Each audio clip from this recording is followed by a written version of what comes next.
గజం భూమి 26,000 రూపాయలతో 200 గజాల భూమి కేవలం 55 లక్షలు మాత్రమే. బెంగళూరు హైవేకి 2 నిమిషాల దూరంలో.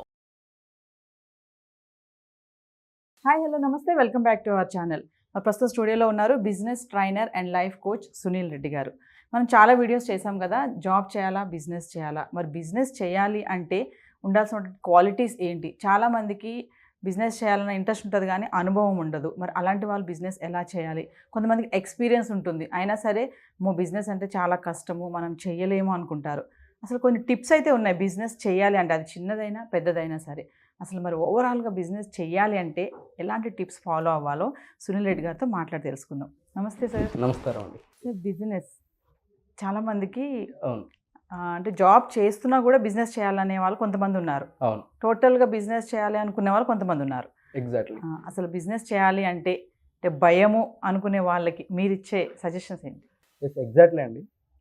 చాలా వరకు చాలామంది అంటే యాజ్ పర్ హ్యూమన్ సైకాలజీ ప్రకారం హ్యూమన్స్ ఇన్నర్ మైండ్ సెట్ ఎలా ఉంటుందంటే, బిజినెస్ అంటే మంత్లీ మనకు జరుగుతుందా జరగదా, నెంబర్ 1 పాయింట్. బిజినెస్ అంటే మంత్లీ మనకు ఒక మంత్ జరుగుతుంది, సెకండ్ మంత్ జరగకపోవచ్చు. సో మనకు ఎందుకు రిస్క్ చేయడం అనే వాళ్ళు కొంతమంది ఉంటారు. అలాగే బిజినెస్ అంటే ఎక్కువ భయం.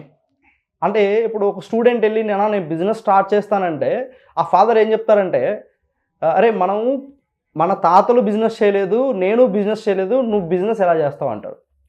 సో ఆ పాయింట్ ఆఫ్ వ్యూలో బిజినెస్ స్టార్ట్ చేయకపోవడానికి అదొక రీజన్ ఉంటుంది. And one more thing, main reason ఏంటంటే, చాలామంది బిజినెస్ స్టార్ట్ చేయాలనే మైండ్ సెట్ తోటి ముందుకెళ్ళినప్పటికి కూడా చాలామంది బిజినెస్ స్టార్ట్ చేయాలని ఒక స్టెప్ ముందుకి వెనక్కి వస్తూ ఉంటారు. బికాజ్ ఎందుకు ఆ ప్రాబ్లం అవుతుంటే ల్యాక్ ఆఫ్ నాలెడ్జ్ లేకపోవడం వల్ల బిజినెస్ మీద. చాలామంది అంటూ ఉంటారు బిజినెస్ అంటే ఆషామాషా కాదు, బిజినెస్ అంటే ఈజీ కాదు, బిజినెస్ అంటే చాలా కష్టం. నేను కూడా ఆ పాయింట్ని 100% అగ్రీ చేస్తాను. బిజినెస్ అంటే నిజంగానే కష్టం, కానీ ఆ బిజినెస్ని నేర్చుకున్నాము అంటే ఆ బిజినెస్ ఎంత ఈజీ అంటే అంత ఈజీ. సో బిజినెస్ ఒక పర్సన్ బిజినెస్ స్టార్ట్ చేయాలంటే కంపల్సరీ నేర్చుకోవాలి.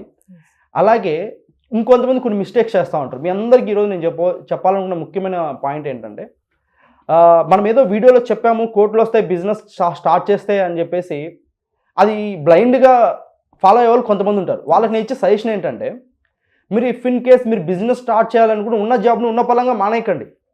మీరు ఏదైతే జాబ్ చేస్తున్నారో జాబ్లో కంటిన్యూ అవుతూ బిజినెస్ని స్టార్ట్ చేయమంటాను నేను. సో ఇప్పుడు సమ్ పీపుల్స్ ఎలా ఉంటారంటే, బిజినెస్ని స్టార్ట్ చేయాలనుకున్నప్పుడు ఇమీడియట్లీ ఉన్న ఆపర్చునిటీని క్విట్ చేసి స్టార్ట్ చేసే వాళ్ళు కొంతమంది ఉంటారు.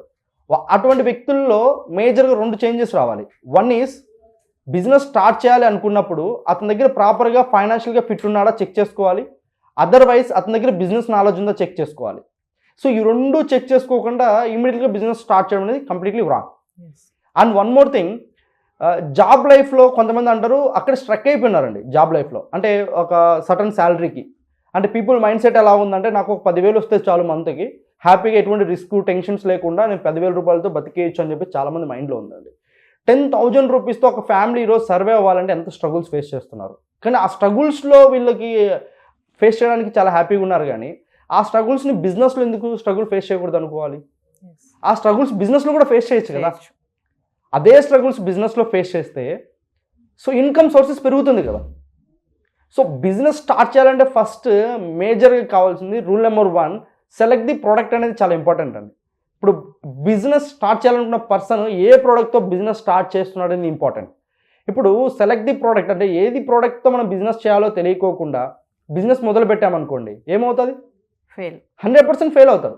కానీ బిజినెస్ స్టార్ట్ చేయాలంటే మనం ఏ ప్రోడక్ట్తో చేస్తున్నాం, ఈ ప్రోడక్ట్ మార్కెట్లో వర్కౌట్ అవుతా లేదా, ఆ ప్రోడక్ట్ మీద మార్కెట్లో ఆ బిజినెస్ స్టార్ట్ చేయాలనుకున్న పర్సన్ రీసెర్చ్ చేయాలి.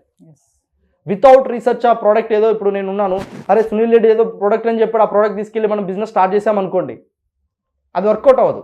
కానీ సునీల్ రెడ్డి చెప్తున్న ప్రోడక్ట్ మార్కెట్లో ఎంతవరకు నడుస్తుంది అనేది యాజ్ అ బిజినెస్ ఓనర్ మీరు అనలైజ్ చేయగలగాలి. ఒక బిజినెస్ని మనం ఎప్పుడైతే అనలైజ్ చేయగలుగుతామో అప్పుడు బిజినెస్ని స్కేలప్ చేయొచ్చు. ప్రోడక్ట్ ఎప్పుడైతే మీరు సెలెక్ట్ చేసుకుంటారో ఆ ప్రోడక్ట్కి కాంపిటీషన్ ఉందా, కాంపిటీషన్ మార్కెట్ తక్కువ ఉందా, ఎక్కువ ఉందా? ఒకవేళ మీకు ఆ ప్రోడక్ట్ నచ్చింది, ఆ ప్రోడక్ట్తో చేయాలి, కాంపిటీషన్ ఎక్కువ ఉంది, okay, no issue, no problem. కానీ నీ దగ్గర ఉన్న ప్రోడక్ట్ క్వాలిటీ ఎంత ఉంది, నువ్వు మార్కెట్కి ప్రజెంటేషన్ ఇవ్వాలి. ప్రజెంటేషన్ మీన్స్ ఇప్పుడు యాపిల్ ప్రోడక్ట్ ఉందండి, అదొక ఇప్పుడు యాపిల్ అనేది ప్రతి ఒక్కరు తీసి వాళ్ళు తీసుకుంటే ఐఫోన్స్ ఉన్నాయి. ఈ ఐఫోన్స్ కూడా ఎక్కువ ఎవరి దగ్గర ఉంటున్నాయంటే ఒక మిడిల్ క్లాస్ పీపుల్ దగ్గర మాత్రం ఉంటున్నాయి. సో బికాస్ ఎందుకు ఐఫోన్ కూడా మిడిల్ క్లాస్ పీపుల్ దగ్గర ఉంటుందంటే, సో ఐఫోన్ ఏం రిప్రజెంట్ చేస్తుందంటే స్టేటస్ని రిప్రజెంట్ చేస్తూ ఉంది. సో ఈ ప్రోడక్ట్ మీరు ఏ స్ట్రీట్లో పెట్టినా సేల్ అవుతుంది, ఎక్కడ పెట్టినా ప్రోడక్ట్ సేల్ అవుతుంది. కానీ అదే ప్రోడక్ట్ అలాగా మన ప్రోడక్ట్ని కూడా ఒక స్పెషలైజేషన్ ఉండాలి మనం సెలెక్ట్ చేసుకున్న ప్రోడక్ట్కి, మార్కెట్లో అది రన్ అవ్వాలి అంటే. సో ఆ ప్రోడక్ట్ సెలెక్ట్ చేసుకున్న తర్వాత సెకండ్ పాయింట్ అంటే సెలెక్ట్ ది లొకేషన్ చాలా ఇంపార్టెంట్ అండి.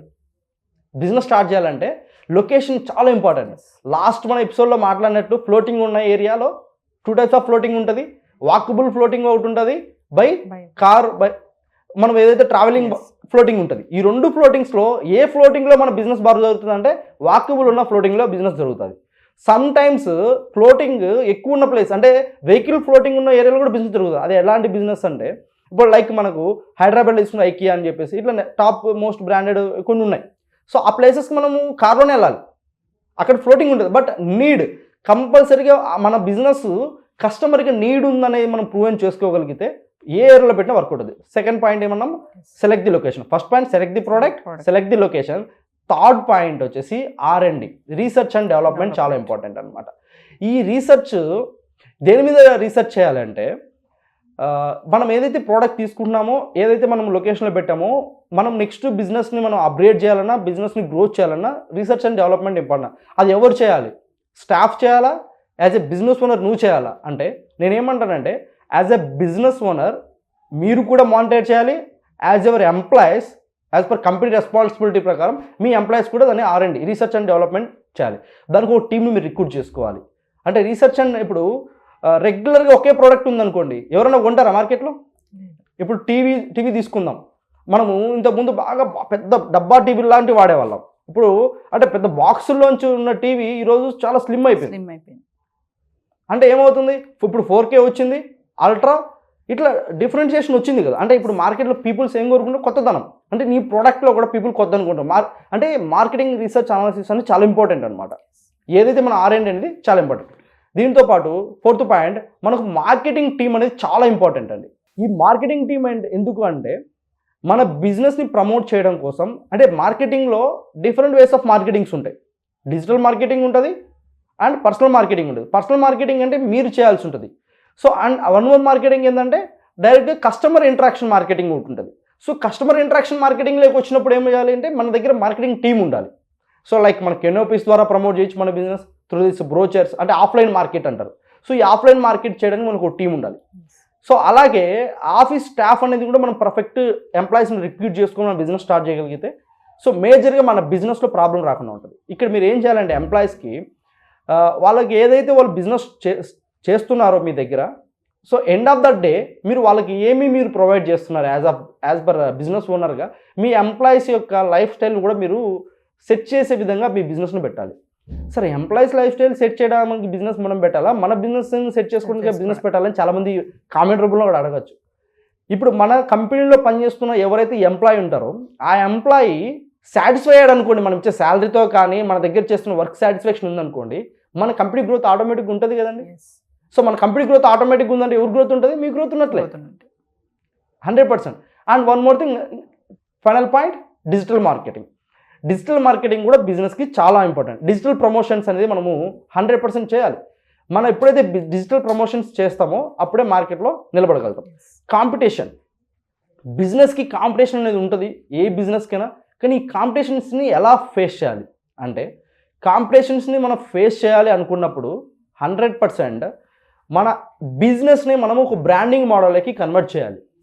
మన బిజినెస్ని ఆటో పైలట్, దట్ మీన్స్ ఏమంటామంటే సో మనం ఉన్నా కూడా మన ప్రమేయాన్ని మనం 100% లేకపోయినా మన బిజినెస్ జరిగేలాగా మన బిజినెస్ని స్కేలప్ చేసుకున్నామంటే 100% బిజినెస్లో సక్సెస్ అవ్వగలుగుతారు.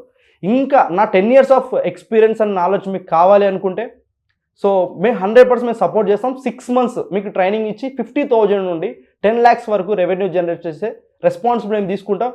మీరు కమిట్ అయ్యి బిజినెస్ చేయాలనుకుంటే మాత్రమే. సో అలా అని చెప్పేసి మీరు చేస్తున్న జాబ్ని క్విట్ చేసి కాదు, సో మీరు చేస్తున్న జాబ్ని కంటిన్యూ చేస్తూ మీరు బిజినెస్ స్టార్ట్ చేసి 50K to 10 lakhs రెవెన్యూ కూడా మీరు జనరేట్ చేసేటువంటి ఒక ప్లాట్ఫామ్ని నా 10+ ఎక్స్పీరియన్స్ తోటి మేము డిజైన్ చేయడం జరిగింది. సో మీరు మమ్మల్ని అప్రోచ్ అవ్వచ్చు. Thank you. Thank you.